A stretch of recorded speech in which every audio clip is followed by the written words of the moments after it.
ابو موسیٰ رضی اللہ عنہ روایت کرتے ہیں نبی کریم صلی اللہ علیہ وسلم نے فرمایا اس شخص کی مثال جو اپنے رب کو یاد کرتا ہے اور جو اپنے رب کو یاد نہیں کرتا زندہ اور مردہ جیسے ہے. تو ذکر کو زندگی سے تشبیہ دی گئی ہے، یعنی جس طرح انسان زندگی کے ساتھ خوبصورت ہوتا ہے، یعنی اس کا ظاہر خوبصورت ہوتا ہے جب زندہ ہوتا ہے، جب مر جاتا ہے تو آپ دیکھیے میت کیسی لگتی ہے. تو اسی طرح ذکر کے ساتھ انسان کا باطن روشن ہوتا ہے اور خوبصورت ہوتا ہے. ذکر جو ہے یعنی اللہ کی یاد جو ہے اس کی کئی اقسام ہیں. قرآن، نماز، تسبیحات، علم کا سیکھنا سکھانا، یہ اس وقت ہم ذکر کی مجلس میں ہیں. پھر اسی طرح دوسروں کو امر بالمعروف کرنا، نہی عن المنکر کرنا. تو یہ جو ذکر ہے اس کی کسی بھی شکل میں یہ اللہ تعالیٰ کے نزدیک ہر چیز سے بہتر عمل ہے. نبی صلی اللہ علیہ وسلم نے فرمایا کیا میں تمہیں تمہارا بہترین عمل نہ بتاؤں جو تمہارے مالک کے نزدیک اچھا اور پاکیزہ ہے اور تمہارے درجات میں سب سے بلند ہے اور سونا چاندی کے خرچ کرنے سے بہتر ہے اور اللہ کی راہ میں جہاد کرتے ہوئے تمہارے کفار کی گردنیں مارنے اور ان کے تمہاری گردنیں مارنے سے بھی افضل ہے.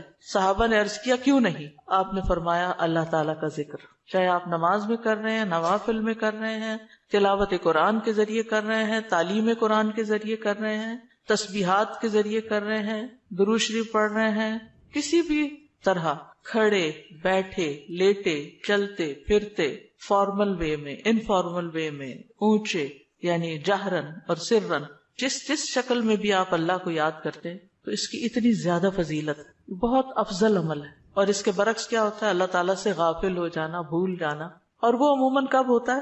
جب ہم دنیا میں خوب محو ہو جاتے ہیں. اسی طرح رسول اللہ صلی اللہ علیہ وسلم نے فرمایا بہترین عمل یہ ہے کہ جب تم دنیا سے رخصت ہو تو تمہاری زبان اللہ کے ذکر سے تر ہو.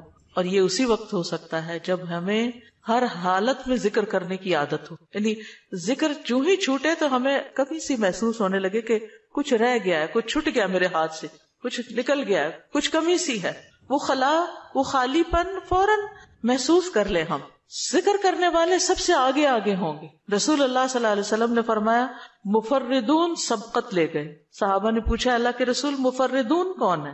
آپ نے فرمایا اللہ کا بہت ذکر کرنے والے مرد اور ذکر کرنے والی عورتیں. ذکر کی حالت میں مسلسل اللہ تعالیٰ کا ساتھ ملتا ہے، اللہ کا قرب نصیب ہوتا ہے. اللہ تعالیٰ فرماتے ہیں میں اپنے بندے کے ساتھ ہوں جب تک وہ مجھے یاد کرتا ہے اور میری یاد میں اپنے دونوں ہونٹ ہلاتا ہے. پھر شیطانی حملوں سے بچاؤ کا مضبوط قلعہ ہے. یحییٰ علیہ السلام نے بنی اسرائیل کو خطاب کیا اور اس میں ایک بات یہ کہی کہ بندہ جب تک اللہ کے ذکر میں مصروف رہتا ہے تو شیطان کے حملوں سے محفوظ ایک مضبوط قلعے میں ہوتا ہے، یعنی دشمن سے بچا ہوا ہوتا ہے. پھر جنت کے باغیچے ہیں ذکر کی مجلسیں، جیسے یہ مجلس ہے. رسول اللہ صلی اللہ علیہ وسلم نے فرمایا جب تم لوگ جنت کے باغوں کے پاس سے گزرو تو کچھ کھا پی لیا کرو. صحابہ نے پوچھا جنت کے باغوں سے کیا مراد ہے؟ آپ نے فرمایا مجالس ذکر، ذکر کی مجلسیں. قیامت کے دن سب سے زیادہ قابل رشک لوگ کون ہوں گے؟ جن کے چہروں کی سفیدی دیکھنے والوں کو ڈھانپ لے گی. وہ انبیاء و شہداء نہیں ہوں گے لیکن ان کے اللہ کے قریب ہونے کی وجہ سے انبیاء و شہداء ان پہ رشک کریں گے. عرض کیا کہ اللہ کے رسول یہ کون لوگ ہوں گے جن پہ انبیاء و شہداء رشک کریں گے؟ فرمایا یہ مختلف قبیلوں کا مجموعہ ہے، مختلف قبیلوں مختلف بیک گراؤنڈ سے آئے ہوئے لوگ ہیں جو اللہ کے ذکر پہ جمع ہوتے ہیں اور عمدہ کلام کو اس طرح چن چن کر لیتے ہیں جیسے کھجور کھانے والا عمدہ کھجوریں چن چن کے لیتا ہے. تو مجھے اس حدیث کو پڑھتے ہوئے آپ لوگوں کا خیال آتا ہے کہ علم کی مجلس میں سے جو اہم اہم نقطے ہیں وہ آپ اپنے پاس محفوظ کرتے جاتے ہیں. کچھ باتیں دل میں یاد ہیں اور کچھ قلم سے یعنی نوٹ بک میں نوٹ کرتے جا رہے ہیں. تو ایسی مجلسیں جو ہیں وہ انسان کے لیے ایک بہت بڑی نعمت ہے. پھر ذکر نہ کرنا باعث حسرت ہے. یاد رکھیے جب میں ذکر کا لفظ بولتی ہوں نا تو ذکر کی ساری اقسام ذہن میں لایا کریں، کیونکہ ہمارے ہاں ذکر صرف اللہ ہو کرنے کا نام بن گیا ہے. ذکر کی مجلس کیا ہے؟ جس میں سارے لوگ بیٹھ کے اندھیرا کر دیں اور پھر وہ اس انداز میں ذکر کریں کہ سارے ایک نعرے کی شکل میں اور مل کے کوئی آوازیں بلند کریں. صحابہ سے ایسے کوئی طریقے منقول نہیں ہیں. وہاں صحابہ کرام نبی صلی اللہ علیہ وسلم کی مجالس میں جو بیٹھ کے علم حاصل کرتے تھے اس کو بھی ذکر کی مجلس سمجھتے تھے اور ویسے بھی اکٹھے بیٹھ کر اللہ کو یاد کرتے تھے. جیسے مسجد نبی میں ایک دفعہ آپ تشریف لے گئے، 2 جماعتیں تھی، کچھ علم سکھا رہے تھے اور کچھ بیٹھ کے ویسے ہی تسبیحات پڑھ رہے تھے اپنی اپنی. تو آپ علم والوں کے پاس گئے تو یہ بھی ذکر کی مجلس ہوتی ہے، یعنی علم کا سیکھنا سکھانا، اور بیٹھ کے تسبیح پڑھتے رہنا، ذکر کرتے رہنا، جیسے آپ حرم میں بیٹھ کے کرتے ہیں، کسی مسجد میں بیٹھے ہوتے ہیں، اس کے لیے ضروری نہیں ہوتا کہ کوئی تسبیحات کرنے کے لیے باقاعدہ لوگوں کو دعوت دے کر کوئی ایسے حلقے اکٹھے کیے جائیں۔ ذکر نہ کرنا باعث حسرت ہے۔ نبی صلی اللہ علیہ وسلم نے فرمایا جو لوگ کسی جگہ پر مجلس کریں لیکن اس میں اللہ کا ذکر نہ کریں اور نبی صلی اللہ علیہ وسلم پر درود نہ بھیجیں تو وہ ان کے لیے قیامت کے دن باعث حسرت ہوگی۔ اگرچہ وہ اجر و ثواب کی بنیاد پر جنت میں داخل ہو جائیں گے لیکن انہیں حسرت ہوگی کہ ہم نے یہ وقت کیوں گنوا دیا۔ ذکر نہ کرنے والے بدترین مخلوق ہیں، بد نصیب لوگ ہیں۔ عمر ابن ابسہ سے روایت ہے، رسول اللہ صلی اللہ علیہ وسلم نے فرمایا جب بھی سورج چڑھتا ہے اللہ عز و جل کی ہر ایک مخلوق اللہ عز و جل کی تسبیح اور حمد و ثنا بیان کرتی، یعنی صبح ہوتے ہی ساری مخلوق ذکر میں لگ جاتی، لیکن شیطان اور اولاد آدم میں سے آتا قسم کے لوگ ذکر نہیں کرتے۔ تو میں نے بنی آدم میں آتا قسم کے لوگوں کے بارے میں سوال کیا، آپ نے فرمایا بدترین مخلوق، یا فرمایا اللہ کی مخلوق میں سے بدترین لوگ، یعنی آسمان و زمین، سورج چاند ستارے، درخت شجر حجر، ہر چیز ذکر میں مشغول ہے سوائے ان لوگوں کے جو سو کے وقت گزار رہے ہیں یا غفلت میں پڑے ہوئے ہیں۔ حدیث نمبر 42، دو محبوب کلمات۔ عن ابی ہریرہ رضی اللہ عنہ قال قال النبی صلی اللہ علیہ وسلم کلمتان حبیبتان الی الرحمن خفیفتان علی اللسان ثقیلتان فی المیزان سبحان اللہ وبحمدہ سبحان اللہ العظیم۔ کتاب التوحید۔ ابو ہریرہ رضی اللہ عنہ روایت کرتے ہیں نبی کریم صلی اللہ علیہ وسلم نے فرمایا دو کلمے رحمان کو بہت محبوب ہیں، زبان پر بہت ہلکے ہیں لیکن قیامت کے دن ترازو میں بہت بھاری ہوں گے۔ سبحان اللہ و بحمدہ سبحان اللہ العظیم۔ اللہ اپنی حمد کے ساتھ پاک ہے، اللہ پاک ہے جو بہت عظمت والا ہے۔ تو جیسے ہم جانتے ہیں کہ نفلی عبادت میں افضل عمل اللہ کا ذکر ہے، تو یہاں پر اس ذکر کی خاص شکل بتائی گئی کہ اللہ تعالیٰ کی حمد و ثنا اور پاکی بیان کرنا۔ سبحانہ کا مطلب کیا ہوتا ہے؟ کہ وہ پاک ہے۔ تو جس کلام میں، جس ذکر میں اللہ تعالیٰ کی پاکی بیان کی جائے، تسبیح بیان کی جائے اور حمد و ثنا بیان کی جائے، وہ اللہ تعالیٰ کا چنا ہوا کلام ہے۔ رسول اللہ صلی اللہ علیہ وسلم سے سوال کیا گیا کون سا کلام افضل ہے؟ آپ نے فرمایا جو اللہ نے اپنے فرشتوں اور بندوں کے لیے چنا۔ کیا فرمایا؟ جو اللہ نے اپنے فرشتوں اور اپنے بندوں کے لیے چنا۔ سبحان اللہ و بحمدہ، ٹھیک ہے، سبحان اللہ و بحمدہ۔ یہ تمام مخلوق کی نماز ہے، تمام مخلوق کی نماز ہے۔ نوح علیہ السلام کی وفات کا وقت جب آیا تو انہوں نے اپنے بیٹے سے فرمایا کہ میں تمہیں ایک وصیت کر رہا ہوں، دو باتوں کو کرنے کا حکم دیتا ہوں، دو باتوں سے روکتا ہوں۔ اور دو کرنے کے جو کام بتائے اس میں سے ایک لا الہ الا اللہ کا اقرار، کہ اگر ساتوں آسمان اور ساتوں زمینوں کو ترازو کے ایک پلڑے میں رکھ دیا جائے اور لا الہ الا اللہ کو دوسرے پلڑے میں، تو لا الہ الا اللہ والا پلڑا جھک جائے گا، اور اگر ساتوں آسمان اور ساتوں زمینیں ایک بند کڑے کی شکل اختیار کر لیں تو لا الہ الا اللہ اس کو بھی توڑ دے گا۔ اتنی طاقت ہے اس کلام کے اندر۔ اور دوسرا یہ کہ سبحان اللہ و بحمدہ کا ورد کرتے رہنا، کیونکہ یہ ہر چیز کی نماز ہے اور اس کے ذریعے مخلوق کو رزق ملتا ہے۔ اور میں تمہیں شرک اور تکبر سے منع کرتا ہوں، یہ دو منع کرنے والی چیز۔ اسی طرح ان کلمات کو اگر کوئی 100 دفعہ دن میں پڑھے تو اس کے گناہ مٹ جاتے ہیں، گناہ جھڑ جاتے ہیں، چاہے سمندر کی جھاگ کے برابر ہی کیوں نہ ہو۔ پھر اسی طرح ایک اور حدیث میں آتا ہے سنن ترمذی کی، جو شخص سبحان اللہ العظیم و بحمدہ کہتا ہے اس کے لیے جنت میں کھجور کا ایک درخت لگا دیا جاتا ہے، صرف ایک دفعہ کہنے سے۔ کہہ لیجئے سبحان اللہ العظیم و بحمدہ۔ اللہ کے راستے میں سونا خرچ کرنے سے بہتر ہے۔ رسول اللہ صلی اللہ علیہ وسلم نے فرمایا جو رات سے خوف کھائے، اکیلا ہونے کی وجہ سے یا ویسے اس کو اندھیرے کا فوبیا ہو، کہ جو رات سے خوف کھائے کہ وہ اس کو پریشان کرے گی، یا مال خرچ کرنے سے بخل کرے کہ دینے کو دل نہ چاہے، یا دشمن سے مقابلہ کرنے سے ڈرے، تو وہ اس قول کی کثرت کر دے سبحان اللہ و بحمدہ، سبحان اللہ و بحمدہ، کیونکہ یہ اللہ کے نزدیک سونے کا پہاڑ اللہ کے راستے میں خرچ کرنے سے زیادہ محبوب ہے۔ ہم میں سے کس کی وسعت ہے کہ سونے کا پہاڑ اللہ کے راستے میں خرچ کرے؟ نہیں کر سکتے، تو اس لیے اس کلمے کو ہی زیادہ سے زیادہ پڑھ لینا چاہیے۔ اسی طرح سبحان اللہ، لا الہ الا اللہ، الحمدللہ، یہ کلمات عرش کے ارد گرد چکر لگاتے اور ان کی بھنبھناہٹ ہوتی شہد کی مکھیوں کی بھنبھناہٹ کی طرح، اور وہ اپنے ذکر کرنے والے کی اللہ کے ہاں یاد دلاتے ہیں۔ تو آپ نے فرمایا کیا تم میں سے کوئی یہ پسند نہیں کرتا کہ اس کے لیے کوئی ایسا ہو جو ہمیشہ اللہ کے ہاں اس کی یاد دلائی جاتے رہے، یعنی کوئی ایسا طریقہ ہو کہ ہمیشہ عرش کے ارد گرد آپ کا ذکر ہوتا رہے. قیامت کے دن بھی یہ انسان کا بچاؤ کریں گے، یعنی جہنم سے بچانے کے لیے سبحان اللہ والحمد للہ ولا الہ الا اللہ واللہ اکبر. پھر اہل جنت کا ذکر کیا ہوگا؟ ان کے سانس کے ساتھ ان کو تسبیح و تحمید سکھا دی جائے گی کہ بولنا بھی نہیں پڑے گا، سانس لیں گے اور سانس کے ساتھ اللہ کا ذکر جاری ہو جائے گا.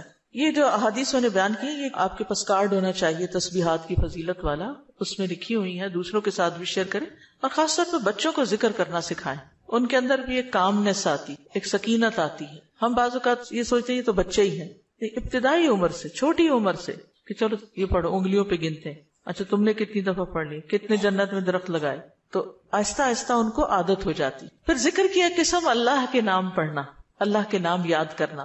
عن ابی ہریرہ ان رسول اللہ صلی اللہ علیہ وسلم قال ان للہ 99 اسما 100 الا واحدا من احصاها دخل الجنہ. کتاب التوحید. ابو ہریرہ رضی اللہ عنہ سے روایت ہے کہ رسول اللہ صلی اللہ علیہ وسلم نے فرمایا، بے شک اللہ کے 99 نام ہیں، 99، ایک کم 100. جو شخص ان سب کو محفوظ رکھے گا، یاد کر لے گا، وہ جنت میں داخل ہوگا. من احصاها، تو احساس سے مراد ان کو گننا، ان کے معنی پہچاننا، ان کے تقاضے کے مطابق عمل کرنا. خالی لکھ کے یا جمع کر کے یاد کر لیا جائے اور مطلب ہی نہ پتا ہو اور اس کے مطابق عمل نہ ہو تو پھر یہ وعدہ نہیں پورا ہوتا. احصاء میں ہر چیز کا جمع ہو جانا ہے، یعنی اللہ تعالیٰ کے ناموں کی حدود کی حفاظت کرنا، ان کو پہچاننا، ان کا معنی جاننا، ان کی فضیلت جاننا، کہاں پڑھنا ہے. امام ابن قیم کہتے ہیں کہ اللہ کے اسماء کو گن کر محفوظ کرنے کے کچھ مراتب ہیں. بندہ جب ان ناموں کو یاد کر لیتا ہے تو وہ جنت میں داخل ہو جاتا ہے اور یہی اس کی سعادت اور نجات اور فلاح کا مرکز ہے.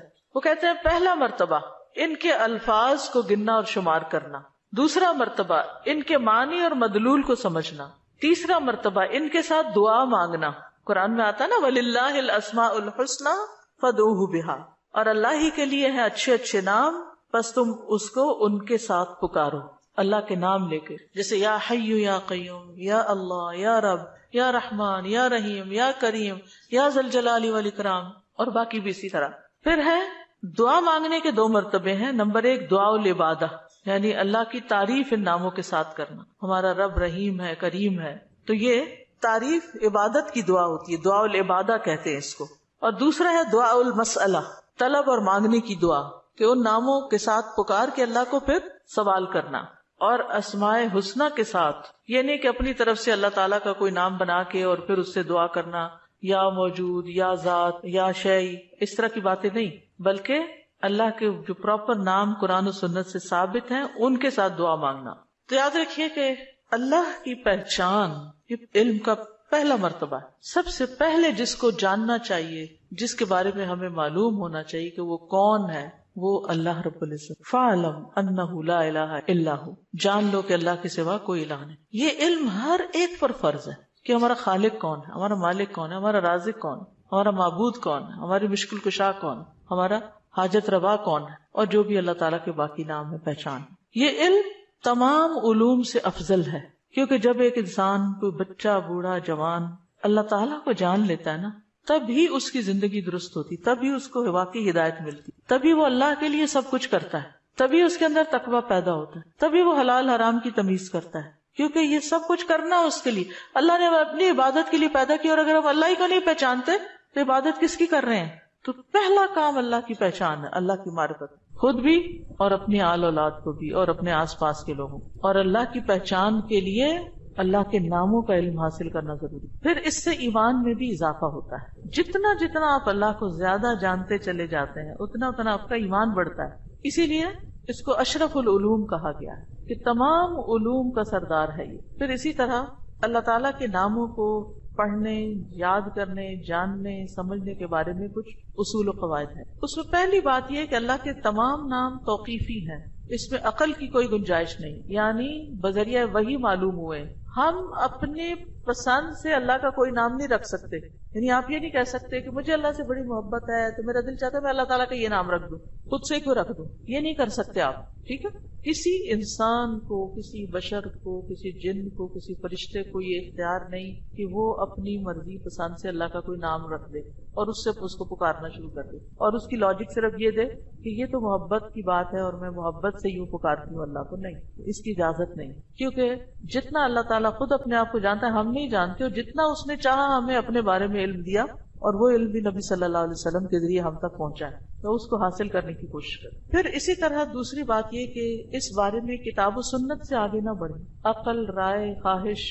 امام احمد کہتے ہیں اللہ کی صفت نہیں بیان کی جائے گی مگر وہی جو خود اس نے اپنی ذات کی بیان فرمائی ہے یا رسول اللہ صلی اللہ علیہ وسلم نے بیان کی ہے. ہم قرآن و سنت سے آگے نہیں بڑھیں گے, خود یا کسی عالم یا کسی اور انسان کے بتائے ہوئے نام کے مطابق نہیں کام کریں گے. پھر اگلی بات یہ کہ اللہ کے ناموں میں الحاد سے بچنا چاہیے. الحاد سے, الحاد کا مطلب کیا ہے؟ سیدھے رستے سے ہٹ جانا. لحد ہوتی ہے نا وہ قبر جو بغلی قبر ہوتی ہے, نیچے گڑھا کھودتے کھودتے سائڈ پہ قبر کھودنا شروع کر دیا. تو اس کی بہت سی صورتیں ہو سکتی, جیسے اللہ کے کسی نام کا انکار کر دیا جائے, یا نام جن صفات پر دلالت کر رہے ہیں ان کا انکار کر دیا جائے, جیسے امت میں کچھ ایسے فرقے گزرے ہیں کہ جو یہ کام کرتے رہے ہیں. پھر اسی طرح بغیر تحریف, تعطیل, تکییف اور تمثیل کے اسماء و صفات پر ایمان لانا ضروری. تحریف یعنی خود تبدیلی کرنا, تعطیل یعنی کسی صفت کو معطل کر دینا, تکییف کسی کیفیت کو بتانا, تمثیل یعنی مثال بیان کرنا, ان چیزوں سے بچنا چاہیے. پھر ایک اہم بات یہ بھی یاد رکھیے کہ 99 تو ہمیں بتایا گیا کہ اتنے تو کم از کم یاد کر لو, لیکن یہ یاد رکھیے اللہ کے صرف 99 نیمز نہیں ہیں, وہ اس سے زیادہ ہیں. اس لیے بعض کتابوں میں آپ کو زیادہ بھی ملیں گے, لیکن یہاں مراد کیا ہے کہ یعنی اتنے تو زبانی یاد کر سکتا ہے انسان, یا آسانی سے ہر ایک کو معلوم ہو ہی سکتے ہیں. کیونکہ حدیث میں آتا ہے اسألک بکل اسم هو لک سمیت بہ نفسک وانزلتہ فی کتابک او علمتہ احدا من خلقک او استأثرت بہ فی علم الغیب عندک. اے اللہ میں تجھ سے تیرے ہر نام کے واسطے سے دعا کرتا ہوں, وہ نام جو تو نے اپنی ذات کے لیے رکھے, یا جو نام تو نے اپنی کتاب میں اتارے, یا وہ جو اپنی مخلوقات میں سے کسی کو سکھا دیے, یا وہ نام جو تو نے اب تک اپنے خزانہ غیب میں محفوظ رکھے. جس سے کیا پتہ چلتا ہے کہ کچھ نام تو خزانہ غیب میں ہے. اور جیسے حدیث شفاعت میں آتا ہے نا کہ نبی صلی اللہ علیہ وسلم کو اللہ تعالیٰ قیامت کے دن اپنی حمد و ثنا بیان کرنے کی تعریف کرنے کے لیے وہ کچھ سکھائیں گے جو اس سے پہلے نہیں سکھائی ہوگی وہ تعریف, تو اس کے ذریعے نبی صلی اللہ علیہ وسلم اللہ کی تعریف بیان کریں گے. یعنی وہ علم ابھی تک نبی صلی اللہ علیہ وسلم کے پاس بھی نہیں, وہ قیامت کے دن دیا جائے گا, جس کی بنا پر آپ اللہ تعالیٰ کی تعریف کریں گے, پھر دعا کریں گے, اور پھر آپ کو شفاعت کا اذن دیا جائے گا, جو شفاعت کبریٰ کی حدیث آتی ہے. الہدیٰ نے اللہ تعالیٰ کے ناموں کا ایک کارڈ ریوائز کر کے چھاپا تھا, جس میں قرآن اور سنت کی دلیل سے وہ نام دیے گئے ہیں. اور باقی جو تاج کمپنی کے چھپے ہوئے نام, ان میں کچھ نام ایسے ہیں جو اللہ کے نام نہیں ہیں, وہ اللہ تعالیٰ کے افعال ہیں جن سے لوگوں نے خود نام بنا لیے. جیسے المذل اللہ کا نام نہیں ہے, یہ اللہ کا نام نہیں ہے, لیکن ذلت دینے والا اللہ ہے, تو ذل من تشاء, تو اس سے لوگوں نے نام اسم فائل کر کے تو مذل بنا لیا. تو یہ نام نکال دینے چاہیے, ٹھیک ہے, کیونکہ یہ قرآن و سنت سے نہیں ملتے. تو کچھ اللہ تعالیٰ کے نام ہیں, صفات ہیں, اور کچھ افعال بھی ہیں کہ اللہ تعالیٰ کیا کیا کرتا ہے. تو قرآن سے ہمیں وہ بھی پتہ چلتا ہے کہ اللہ تعالیٰ کیا کرتا ہے, اسے زندگی دیتا ہے, موت دیتا ہے, رزق دیتا ہے, وغیرہ وغیرہ. حدیث نمبر 44, پورے یقین کے ساتھ دعا کرنا. دعا بھی ذکری کی ایک قسم ہے. ان انس قال قال رسول اللہ صلی اللہ علیہ وسلم اذا دعوتم اللہ فاعزموا فی الدعاء ولا یقولن احدکم ان شئت فاعطنی فان اللہ لا مستکرہ لہ. انس رضی اللہ عنہ روایت کرتے ہیں کہ رسول اللہ صلی اللہ علیہ وسلم نے فرمایا, جب تم اللہ کو پکارو تو پکارنے میں عزم رکھو, یعنی اچھی طرح پکارو, اور تم میں سے ہرگز کوئی یوں نہ کہے کہ اگر تو مجھے چاہے تو عطا کر دے, چاہے تو نہ کرے. یعنی لکھا ہوا نہیں یہاں, لیکن مطلب یہی بنتا ہے, کیونکہ اللہ کو کوئی بھی مجبور نہیں کر سکتا. ٹھیک ہے, تو یہاں دعا مانگنے کا ادب سکھایا گیا ہے کہ دعا پورے یقین کے ساتھ مانگنی چاہیے. یا اللہ تو دے سکتا ہے, تو مجھے عطا کر. یہ نہ کہے تو چاہے تو عطا کر, وہ تو دینے پہ قادر ہے, اس سے پورے یقین اور عزم کے ساتھ دعا کرے. اسی طرح دعا مانگنے کے کچھ اور آداب بھی ہیں. مسئلہ یہ کہ غافل دل سے دعا نہ کرے, کیونکہ اللہ تعالیٰ بے پرواہ دل کی دعا قبول نہیں کرتا. پھر یقین سے دعا کریں کہ قبولیت کا یقین ہو کہ نہیں اللہ تعالیٰ سنتا ہے, یہ نہیں اب پتہ نہیں سنے گا کہ نہیں، بہت مانگی ہے ابھی تک تو ہماری بات نہیں مانی گئی، پتہ نہیں آگے کیا ہوگا، میری تو سنتا ہی نہیں، نعوذ باللہ ایسی باتیں نہیں کرنی چاہیے. آپ کہ اللہ آپ کے تو بس میں ہے سب کچھ، آپ تو سب کچھ کر سکتے ہیں. پھر اسی طرح بغیر ہچکچاہٹ کے رب سے دعا کرنی چاہیے. کس سے؟ بغیر ہچکچاہٹ کے، پورے یقین سے. نبی صلی اللہ علیہ وسلم نے فرمایا جب تم میں سے کوئی آدمی اللہ کے سامنے اپنی خواہش کا اظہار کرے تو وہ زیادہ سے زیادہ مانگے، کیونکہ وہ اپنے رب سے مانگ رہا ہوتا ہے عز و جل سے، وہ سب کچھ کر سکتا ہے. پھر خشوع و خضوع اور عاجزی سے مانگے. ادعوا ربکم تضرعا وخفیا انہ لا يحب المعتدین. پھر گریہ و زاری، رو دھو کے مانگے. آپ دیکھیں کس طرح بچے جب انہیں کوئی چیز چاہیے ہوتی ہے تو بلا وجہ بھی رونا شروع کر دیتے ہیں. تکرار اور اصرار سے دعا کریں. نبی صلی اللہ علیہ وسلم بعض اوقات 3 بار ایک دعا دہراتے تھے. آپ نے فرمایا جس شخص نے 3 بار اللہ سے جنت مانگی تو جنت کہتی ہے اللہ اسے جنت میں داخل کر دے، اور جو شخص 3 مرتبہ آگ سے پناہ مانگے تو دوزخ کہتی ہے اللہ اس کو آگ سے پناہ دے دے. پھر دعا میں جلد بازی نہ کرے. تو بندہ جب تک جلد بازی نہ کرے دعا قبول کی جاتی رہتی. یعنی جلد بازی کیا ہے کہ مایوس ہو کے انسان تھک جائے اور دعا مانگنا چھوڑ دے، یہ نہیں ہونا چاہیے. جی استاذہ، جو اللہ تعالیٰ کے جو نام ہے اور جو ان کے صفات ہیں یہ ریلیٹ کرتے ہیں نا آپس میں؟ اس کی ساری صفات اس کے ناموں میں، یعنی ناموں میں ہی اس کی صفات. یعنی ذکر کی ایک قسم جو ہے نا غور و فکر بھی ہے کائنات میں، اور اس کے ذریعے اللہ کو یاد کرنا. کیونکہ جتنی تقصیر ہم کرتے ہیں کمی کوتاہی دعا میں، وہ اسی وجہ سے کرتے ہیں کہ ہمیں اللہ کی پہچان نہیں ہوتی. آپ دیکھیے جب ہمیں لوگوں کی پہچان ہوتی ہے نا کہ کون کتنا سخی ہے تو ہمیں اس سے اسی کے مطابق توقع ہوتی.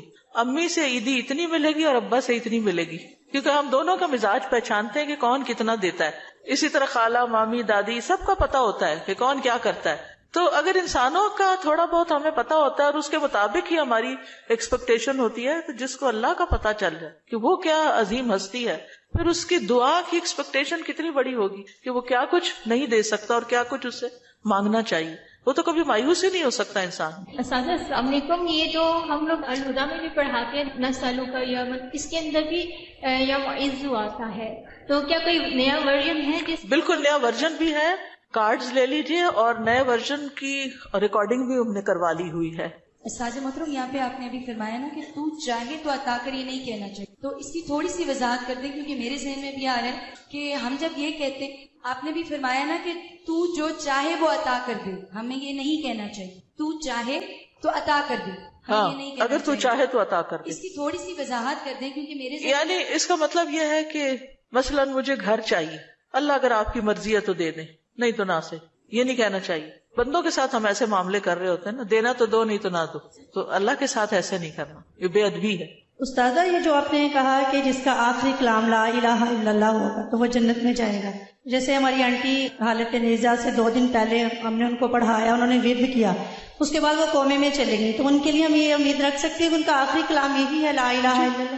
یعنی آخری بات جو کی وہ لا الہ الا اللہ تھی، چاہے اس کے بعد 1 دن بعد فوت ہوئے یا 2 دن بعد. اور ایک اور بات، بعض اوقات قومے میں ہوتے ہوئے بھی سن رہے ہو، اور کئی لوگوں کا یہ پتہ چلتا ہے کہ وہ آہستہ آہستہ زبان بھی ہلا رہے ہو، اور کئی لوگوں کا یہ بھی میں نے سنا ہے، مطلب لوگوں کے ڈیتھ کے جو حالات واقعات سنتے ہیں کہ بے ہوشی تاری رہی اور فوت ہونے سے تھوڑی دیر پہلے آنکھیں بھی کھولی اور منہ بھی ہلایا اور پھر دوبارہ چلے گئے.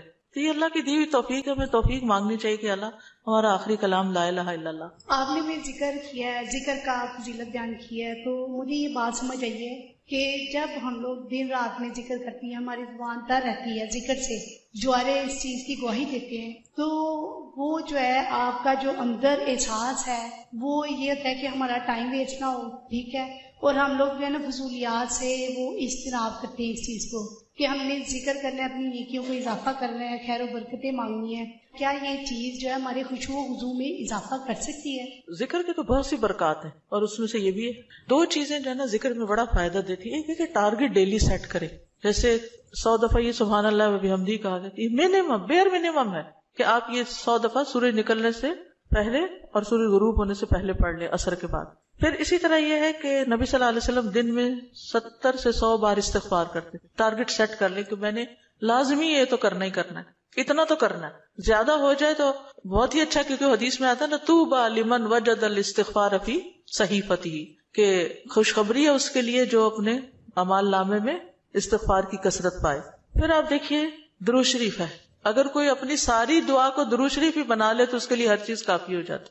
کم از کم 1 تسبیح درود شریف کی، اور اگر وہ نہیں نصیب تو صبح 10 دفعہ، شام 10 دفعہ، دن کا آغاز اختتام تو لازمی درود شریف کے ساتھ ہو. پھر اسی طرح لا حول ولا قوت الا باللہ ہے جنت کے خزانوں میں سے. اگر ہمیں دنیا کا کوئی خزانہ بتایا جائے تو ہم لوٹنے چلے جائیں اس کو، ٹھیک ہے، جنت کا خزانہ ہے وہ اکٹھا کرنے کے لیے. اس کی تسبیح کر لیں، لا الہ الا انت سبحانک انی کنت من الظالمین، کم از کم 100 دفعہ پڑھ لیں. 100 دفعہ نہیں، 10 دفعہ ہی رکھ لیں، لیکن ڈیلی پڑھیں. پھر اسی طرح سبحان اللہ والحمد للہ ولا الہ الا اللہ واللہ اکبر. اس کی بے پناہ فضیلت اور اس کی بے شمار فضائل ہیں اگر اس کی ایک تسبیح آپ کر سکیں. اب یہ ہے کہ اتنا کچھ اوور ویلمنگ ہو جاتا ہے، یہ بھی کر لو، یہ بھی کر لو، یہ بھی کر لو. کچھ چیزیں صبح کے وقت کے لیے رکھ لیں، کوئی دوپہر کے لیے رکھ لیں، کوئی شام کے لیے رکھ لیں، کوئی کہیں اگر آپ آتے جاتے ہیں اس کے لیے رکھ لیں، کوئی کسی کام کے ساتھ باندھ لیں. اگر آپ نے ٹارگٹ سیٹ کر لیا نا کہ یہ تو کرنا ہی کرنا ہے تو انشاءاللہ کر بھی لے گی. اگر کسی وجہ سے کوئی آگے پیچھے ہو بھی گیا تو رات کو سونے سے پہلے کر لیں.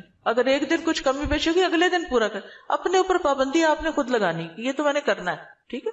دوسری چیز یہ ہے کہ اگر نہ کریں تو پھر اس پر اپنے آپ کو پنش بھی کریں، اس کے عوض کچھ صدقہ کریں، کیونکہ اپنی عادتوں کی اصلاح خود ہی کرنی. روزہ رکھیں، یعنی کمپنسیٹ کریں اپنے آپ کو، کیونکہ انسان کے جسم کے ہر جوڑ پہ روز صدقہ واجب ہوتا ہے. تو یہ تسبیحات جو ہیں وہ جوڑوں کا صدقہ بھی ہیں، ٹھیک ہے. تو اوقات مقرر کریں، اپنے لیے خود مقرر کریں، خاص طور پر جو مسنون تعداد آئی ہے اس کی پابندی کریں. اور باقی یہ تو ویسے کی تسبیحات ہیں نا، لیکن جو صبح شام کے اذکار ہیں ان کی پابندی کریں. رات کو سوتے وقت کے اذکار کی پابندی، گھر سے نکلتے آتے جاتے اٹھتے بیٹھتے سارے دن کے جو مسنون اذکار ہیں. دعا کیجئے، کتاب کس کس کے پاس ہے؟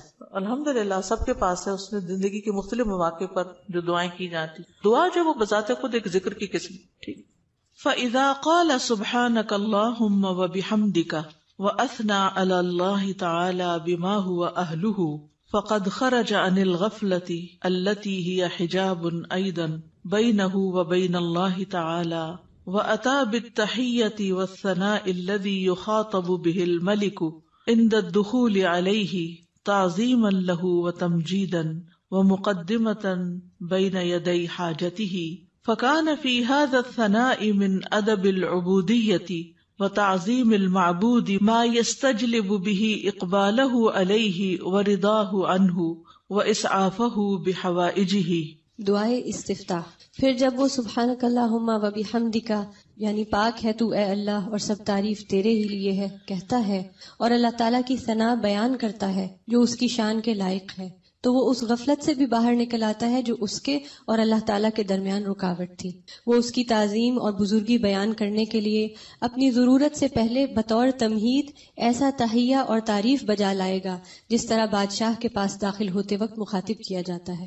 چنانچہ یہ تعریف بجا لانا عبودیت کے آداب میں سے ہے اور معبود کی تعظیم ہے جس کے ذریعے وہ معبود کو اپنی طرف متوجہ کر لے گا اور اس کی رضا پا لے گا اور اپنی حاجات میں اس کی مدد حاصل کر لے گا.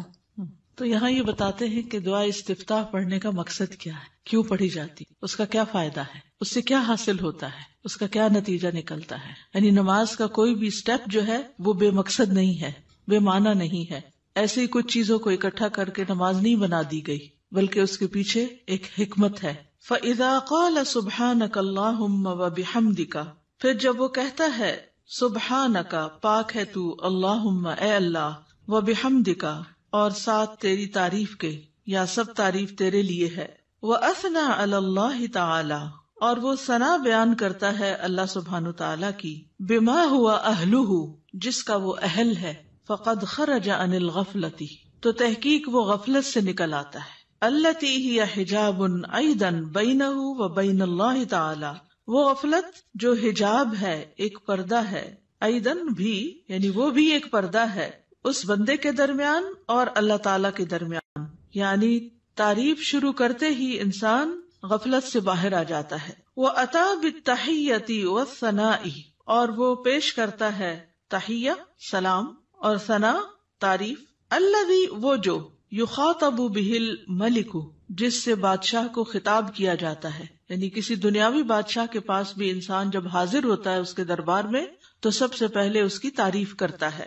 عند الدخول علیہ اس کے پاس داخل ہونے کے وقت، تعظیما لہ و تمجیدا اس کی تعظیم کرتے ہوئے اور اس کی بزرگی بیان کرتے ہوئے، ومقدمتا بین یدی حاجتہ اور اپنی حاجت پیش کرنے سے پہلے تمہید کے طور پر، مقدمہ تمہید یعنی مقدمے کے طور پر، فکان فی ھذا الثناء، تو یہ تعریف جو ہے اس میں من ادب العبودیتی، یہ عبودیت کے آداب یا مینرز میں سے ہے، وتعظیم المعبودی، اور معبود کی تعظیم ہے، یعنی یہ اللہ سبحانہ تعالیٰ کی تعظیم کے لیے ہم ثنا پڑھتے ہیں شروع میں، سبحانک اللہم وبحمدک وتبارک اسمک وغیرہ، ما یستجلب بہ اقبالہ علیہ، جس کے ذریعے وہ کھینچ لاتا ہے یا متوجہ کر لیتا ہے اللہ سبحانہ تعالیٰ کی توجہ اپنی طرف، اقبالہ علیہ، اس کی توجہ اپنی طرف، ورضاہ عنہ، اور اس کی رضا، واسعافہ بحوائجہ، اور اس کی مدد کرنا۔ اسعاف آپ نے دیکھا ہوگا فرسٹ ایڈ کی جو ایمبولینسز ہوتی ہیں ان کے اوپر لکھا ہوتا ہے، یعنی فوری مدد طلب کرنا، بحوائجہ، اپنی حاجات میں۔ تو یہ تعریف انسان کے لیے بہت فائدہ مند ثابت ہوتی ہے۔ کیا کیا فائدے اس میں بتائے گئے ہیں؟ نمبر 1، انسان غفلت سے نکل آتا ہے، ٹھیک ہے، خرج عن الغفلۃ التی ہی حجاب ایضا بینہ وبین اللہ تعالی۔ دوسری بات کیا ہے کہ وہ ملاقات سے پہلے یا ابتدا میں، جیسے کسی بھی بادشاہ کے پاس جانے کا ایک ادب، ایک پروٹوکول ہوتا ہے، تو یہاں بندہ تحیہ اور ثنا سے کام لیتا ہے، اور اس سے کیا فائدہ ہوتا ہے کہ ایک تو جو ہمارے اوپر ادب آداب کا حق ہے وہ ادا ہوتا ہے، دوسری طرف یہ کہ معبود کی تعظیم ہوتی ہے، معبود یا رب ہماری طرف متوجہ ہوتا ہے، وہ راضی ہوتا ہے، اور بندے کی مدد کرنے میں وہ جلدی کرتا ہے۔ تو یہ فائدے ہیں دراصل ثنا پڑھنے کے۔ حقیقت یہ ہے کہ اللہ سبحانہ تعالیٰ کی ذات ہی قابل تعریف ہے۔ سورۃ ہود میں آتا ہے انہ حمید مجید، بے شک وہ بے حد تعریف کیا گیا، بڑی شان والا ہے، یعنی اللہ سبحانہ تعالیٰ کی شان بڑی بلند ہے، تو اس کی تعریف ہونی ہی چاہیے۔ دنیا میں آپ دیکھیں کہ کسی انسان نے اگر کوئی اچیومنٹ کی ہو، کوئی بڑا کام کیا ہو، تو دور بیٹھے بھی لوگ، نہ جاننے والے بھی اس کی تعریف کرتے رہتے ہیں کہ بڑا کمال کیا اس نے، فلاں چیز ایجاد کر دی ہے، فلاں چیز بنا دی ہے، فلاں کام کیا۔ تو اس بندے کو نہیں پتا ہوتا کہ کون کون اس کی تعریفیں کر رہا ہے، لیکن جب اس کی ذات سے کسی کو فائدہ پہنچتا ہے تو جس کو فائدہ پہنچتا ہے وہ خود ہی تعریف کے لیے آگے آ جاتا ہے۔ تب آپ دیکھیے کہ اللہ سبحانہ تعالیٰ کی ذات سے ہمیں کتنا فائدہ پہنچ رہا ہے اور کیا کیا کمالات ہیں۔ یعنی کسی کی بھی تعریف کرنے کی 2 بڑی وجوہات ہوتی، ایک اس کے کمالات اور دوسرا اس کی ذات سے فائدہ کتنا پہنچ۔ تو یہ دونوں چیزیں کامل درجے میں اللہ تعالیٰ کے اندر موجود ہیں۔ ہمارے پاس جو بھی کوئی نعمت ہے وہ اللہ ہی کی طرف سے ہے، اور ہر چیز میں اس کا کمال ہے، تخلیق میں اور رزق پہنچانے میں، اور جتنے بھی اس کے نام ہیں کامل صفات اور اسماء ہیں، تو اس لیے اس کی تعریف تو ہونی ہی چاہیے۔ تو نماز کے بالکل آغاز میں یہی سب سے مناسب جگہ ہے کہ جہاں تعریف ہو، اس کی حمد و ثنا ہو، کیونکہ وہ اس لائق ہے کہ اس کی حمد و ثنا کی جائے۔ یعنی آپ دیکھیے کہ جب کوئی حمد و ثنا کے لائق ہوتا ہے تو اس کی اگر کوئی تعریف نہیں بھی کرے تو اس کو تو کوئی نقصان نہیں، کیونکہ وہ تو ہے ہی قابل تعریف۔ نقصان کس کا ہوتا ہے کہ جو دیکھ رہا ہے، جو فائدہ اٹھا رہا ہے، وہ چپ بیٹھا ہے، وہ کوئی تعریف نہیں کر رہا۔ اور یہ تعریف جو ہے یہ دراصل شکر ادا کرنے کا ایک طریقہ ہوتا ہے، اور اللہ کا وعدہ ہے کہ اگر تم شکر ادا کرو گے تو میں تمہیں اور زیادہ دوں گا۔ تو اس احساس کے ساتھ جب انسان اللہ کی تعریف بیان کرتا ہے تو دراصل اللہ سبحانہ تعالیٰ کو بندہ اپنے قریب پاتا ہے، اس سے کنیکشن ہو جاتا ہے اس کا، اور یہ سراسر بندے کے اپنے ہی فائدے میں۔ ہمارا تعریف کرنا اللہ تعالیٰ کی اللہ تعالیٰ کو فائدہ نہیں دیتا، یہ دراصل خود ہم ہی کو فائدہ دے رہا ہوتا ہے، کیونکہ تعریف کرنے کا بھی ایک مزہ ہوتا ہے، کیونکہ تعریف کرنے والا صرف اس وقت تعریف کر سکتا ہے جب وہ کسی خوبی کو دیکھنے کے قابل ہوتا ہے۔ یعنی اگر ہم تعریف کرتے ہیں تو اس کا مطلب یہ ہے کہ ہمارے اندر یہ صلاحیت ہے کہ ہم خوبیوں کو دیکھ پاتے ہیں۔ تو اس میں صرف ممدوح کی حمد نہیں ہوتی یا اللہ سبحانہ تعالیٰ ہی کی تعریف نہیں ہوتی، بلکہ ایسا بندہ بھی ایسے خالق کے ساتھ جب جڑتا ہے تو وہ بھی قابل تعریف ہو جاتا ہے۔ یعنی وہ بندہ بھی قابل تعریف ہو جاتا ہے جو اپنے خالق کی تعریف کرتا ہے، کیونکہ ناشکرے لوگ کسی کو بھی اچھے نہیں لگتے، پسند نہیں آتے، اور وہ لوگ جو اپنی آنکھیں ہی بند رکھیں اور غفلت کا شکار رہیں اور سوئے پڑے رہیں اور اللہ کی نعمتوں کو دیکھ ہی نہ سکیں یا اس سے ناراض رہیں، ایسے لوگ دراصل اپنا ہی نقصان کرتے ہیں۔ ایک حدیث سے ہمیں پتہ چلتا ہے کہ بندے اگر اللہ تعالیٰ کو دیکھ لیں تو اور بھی زیادہ اس کی تعریف کریں۔ ابھی تو بن دیکھے کرتے ہیں نا، اس کی نشانیاں دیکھ دیکھ کے،